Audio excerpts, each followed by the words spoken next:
Hello, so good morning po sa ating lahat. So meron po tayong updates regarding sa caregiver programs ng Government of Canada. So if you are going to visit the Government of Canada website along with the caregivers pathway, before it was HCCP, Home Child Care Pilot Program, and HSWP or the Home Support Worker Pilot Program, pero ngayon po inaba na po ang pangalan.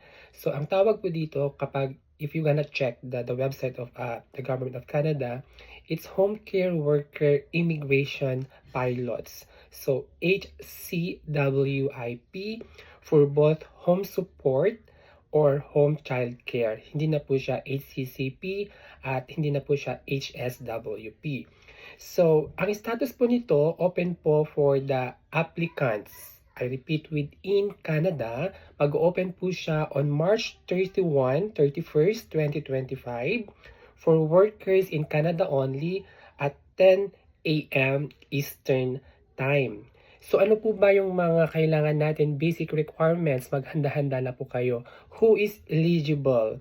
So applicants interested in working in Canada under this Canada's home care sector will be eligible to apply when the pilot open if they have at least, number one, have a minimum level 4 in English or French in the Canadian Language Benchmark or LCLC. That's number one. At least before po, nasa 5 or something.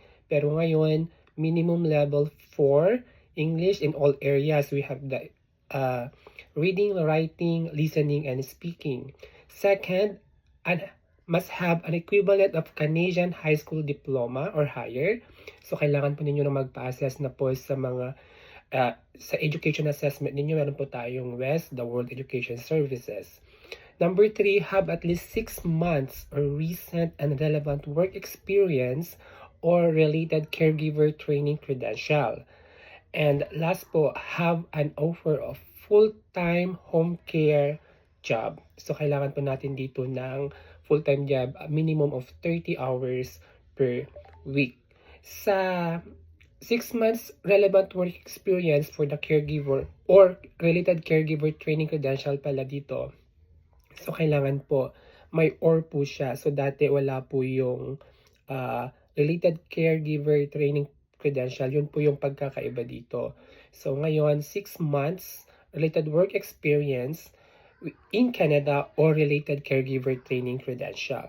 So, dito po sa bagong immigration, home care worker immigration pilot program for home support or home child care, hindi na po kailangan dito ng LAMIA or the Labor Market Impact Assessment is no longer required. So that's for now. Abang-abang po kayo sa full details. I-discuss ko po one by one.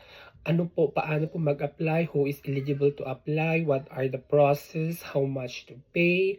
Bibigay po ako ng updates tungkol dyan. So, sa mga nandito na po within Canada, I repeat, this is for only within or inside mga nagwo-work na po dito sa Canada. This is for you. So, ready na po kayo sa mga requirements nyo. Again, mark your calendar. Open po siya March 31st, 2025 for workers in Canada at 10 a.m. Eastern Time. Thank you so much.